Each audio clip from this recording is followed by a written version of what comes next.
welcome to this year's first Access Prep broadcast. Hi, my name is Evan, and I'm a sophomore here at Sandia Prep.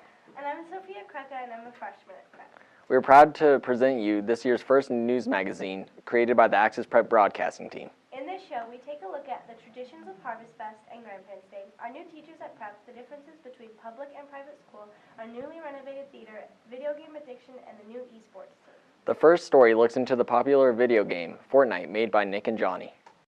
With over 40 million active users every month, Fortnite has grown to become a very popular video game, not only throughout the world, but at Sandia Prep as well. It's a battle royale game. You can play solos, duos, or squads, and the objective of the game is to win.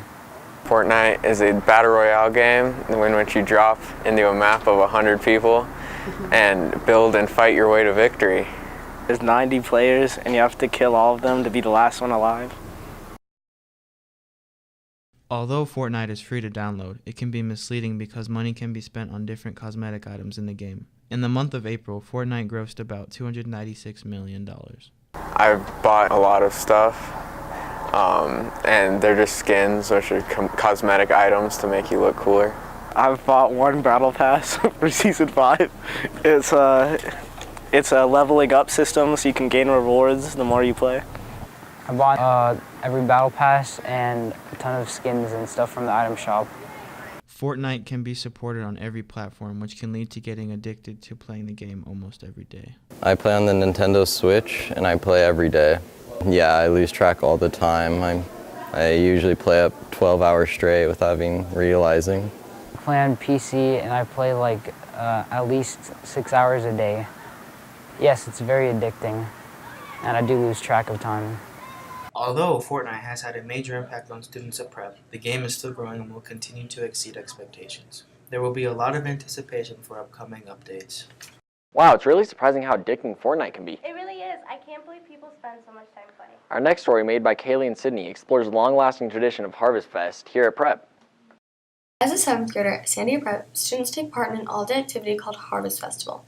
Harvest Fest exposes the students to New Mexico's different cultures. They learn not only about New Mexican culture, they actually do some cooking, and most of these kids don't really cook for themselves. It means experiencing different cultures and like helping the world and the environment. I like seeing the visitors that come and talk about their life as young kids on the reservation. Throughout the day, the students enjoy different activities including gardening, cooking fry bread, making chili roosters, building cornhusk stalls, and beekeeping. I think us having some people here as guests doing the kneel down bread and the cornhusk stalls, that's really enriching for them to see that one-on-one. It's cool going to the beehives and learning how bees are endangered and that there's a way you could help them if you make one change to your life. Harvest Fest is a well-liked tradition. This custom is much appreciated through the Prep community, and it will be for many years. I remember making fry bread at my Harvest Fest. It was a lot of fun. 7th grade seems so long ago. Jacob and Haley produced a segment about the differences between a public versus private school education. Public and private schools can be similar in several aspects of the school, but they also significantly differ in other areas. To compare the academics, community, people, and opportunities of these schools, we have students and teachers that have attended or taught at Sandia Prep in a public school to give their insight on this topic. We offer a lot of activities outside of school or even inside of school, like the outdoor leadership program and other things that students can do. This no-cut sports situation is great for students that want to play. I think our arts department is great. They have a lot of opportunities with art. And even like what you're doing right now with the digital media, we have a great opportunity for students there. Public and private schools offer a variety of different classes. Oh my god, the classes are so much harder here. So much harder. I actually have to study and, okay, that sounds bad, but I have to study a lot. And there's a lot of homework, but the teachers are good and the lectures are good. The classes that I'm allowed to take and that are available to me are just much more than they were in public school. There just weren't that many. unique classes, like clay, like anatomy and physiology. Both public and private schools have good aspects of their community.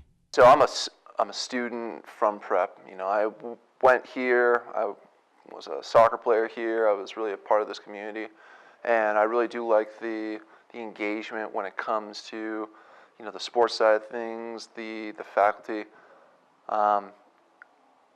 But I really do miss my public school a lot when it comes to that community aspect. We had, you know, faculty that, you know, didn't matter what department you were in, we were always collaborating. And collaborate could be, you know, professionally, you know, exchanging ideas. It could be collaborating on ways to get students and families engaged and parent nights. And while Sandia Prep is the more expensive choice, the people paying for this education hope it is a higher quality than one at public school.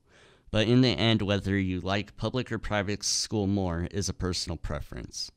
It's interesting to look at the positive and negative aspects of each environment. It's fascinating to compare the two. Every year, prep hosts our grandparents for a day as they follow their grandchildren to each of their classes. This segment was made by Ashton and Evan. Ever since 1980, Grandparents' Day has been an annual event held at Sandia Prep. They come from all over the country to see what their grandchild is learning at prep. Grandparents' Day is just about community and building our community. I think here at Sandia Prep, we have such an emphasis on building a strong community of people, whether it be between parents and alumni and faculty and students. I think also bringing in our grandparents and making them part of the community is really important. The grandparents get an opportunity to follow their students' schedule and experience what classes are like. I love this school. I like every year I come, I see progression in how they teach, and I like that. It's innovative. The kids are always seem interested and they're having fun while they learn. I think it's an amazing school. We're just so impressed with the teachers and the classes and the students and the campus, everything. We love it. We love coming. I think it's an outstanding school. I think it balances the academics and the extracurricular activities very well. Students at Sandia Prep communicate with their grandparents about what they enjoy about their school. She's in performances, and I think that's probably her favorite thing about prep and what she talks about the most. But I think she enjoys all her classes, and particularly her science and math classes. And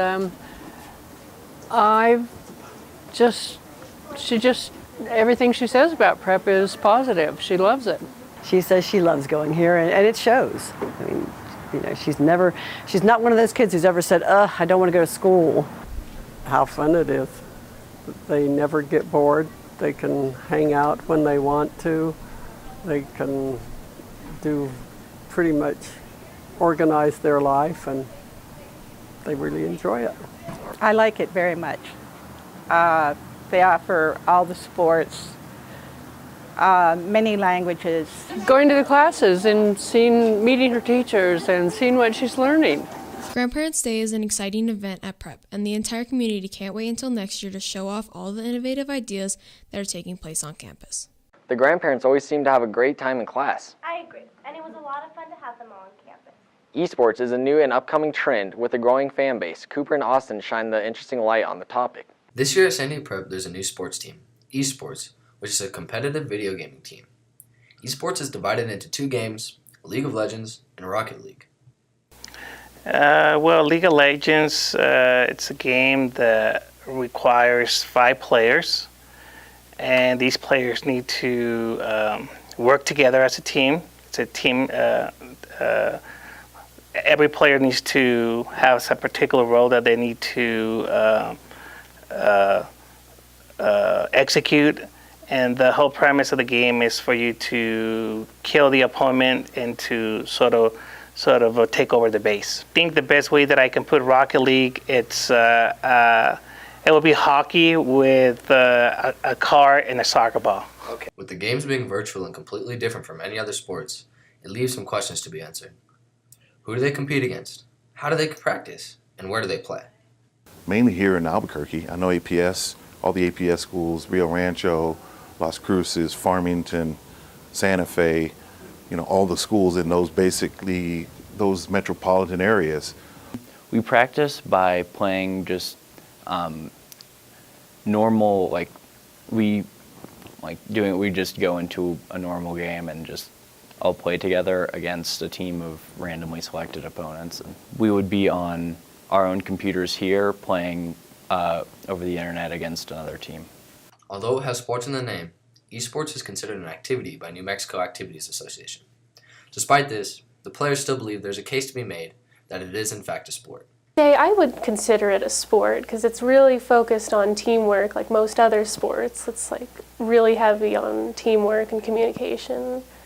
So right now, League of Legends World Championships is going on, and I'd point to that immediately because millions of people from around the world tune in every game, and there's teams from all around the world, and it's just like the end of the season in basketball or March Madness for college. The addition of the eSports team to prep allows some new students to join the athletic program. Students and staff will get an opportunity to support the team in their first tournament in February of this year. There we go. It's very cool that prep is expanding its activities with the addition of eSports. My brother's in the activity and he loves it. Another addition to prep's community is 6 new teachers. Let's find out more about them with a story by myself and Aiden. This year, Sandia Prep has hired 6 new teachers. They each bring their own unique style and energy to the classroom. I really liked the sense of community that was here and just the overall positive atmosphere. It was like between the students and faculty and staff, everyone just seemed, like they wanted to come to work every day, which was really, encouraging. I like the small classes. You really get to know students. It gives you a lot of freedom to, try new things as far as like assignments and teaching methodologies. The biggest difference is the independence in how the students dress. The last school I came from, they had a very strict uniform. Students here get to dress how they want and express themselves with how they dress. What I like most is the students. I mean, because that's why I'm here, is that the students genuinely care about learning, and that's what's important to a teacher, is that the students want to learn and they want to be successful, they want to get into college. So that's what I really like, is the students. I love teaching string orchestra, and so when I got the opportunity to come and interview here, it seemed like a really perfect fit, and I've just really enjoyed it so far. So, I think something that's really neat is that you can have smaller class sizes, and so especially in like an orchestra setting, I can interact with each student and say, hey, fix your bowl hold, play that more in tune, or job well done, you did this really well. And so I think that's kind of an invaluable experience to talk directly to students. These new teachers each come from a different teaching background. They each give their opinion of the differences between public and private school education. I think there's several advantages to private school education, one being that the flexibility and creativity that exists for teachers in a private setting. I love the community of prep. The kids are all great and the teachers are amazing and so dedicated. It's great. I like being part of that team. I would say prep's community, I think, is a very supportive atmosphere. I think it gives an opportunity to challenge students, but get to know your students one-on-one to help them learn better. I really like the fact that I'm an alumni and I got to come back to my roots. I also really enjoy the fact that I get to work with my dad every day. That makes it an exciting time for me to be able to learn and grow from him. And I really enjoy the different students that I get to work with.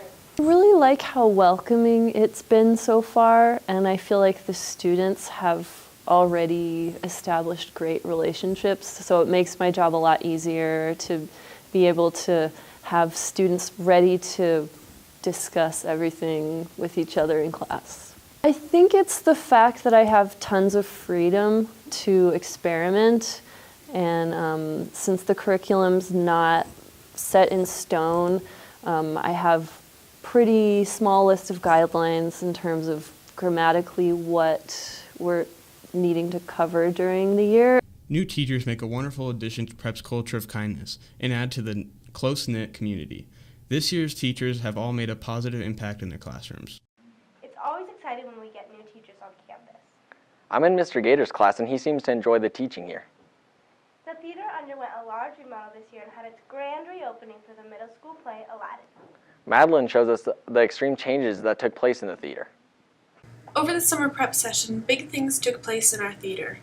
Thanks to a generous donation by prep parents, the theater was completely remodeled, but what exactly is new? The sound and light booth. We ended up tearing out the small one that he did have in there and expanded it. It's 3 times the size of the one that he had before, and it comes out into the audience. The walls, the whole entire theater auditorium was painted. It used to be a weird kind of orange, and so all of that got changed out. That's painted now. All of the railings got painted. We've got carpet in. We've got the new seats. Walls had to be moved. All the electrical had to be moved. This was a long and strenuous process over many months with many difficulties. I thought that things would go smoother. So I thought, oh, we'll knock out bathroom walls in a day, or we'll move all the toilets in a day, and we'll be able to accomplish so much more, so much quicker. And that didn't happen.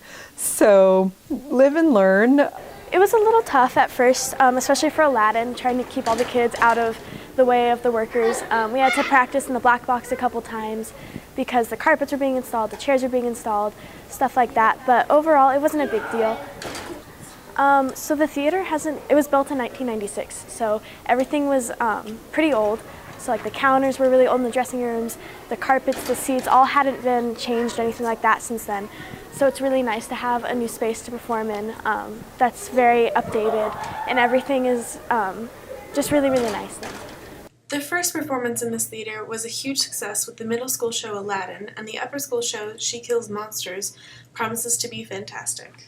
Geez, the changes really make a difference. I know, everything just feels fresh and new in there. That's our show for now. Make sure you watch in December as we bring you new stories around campus.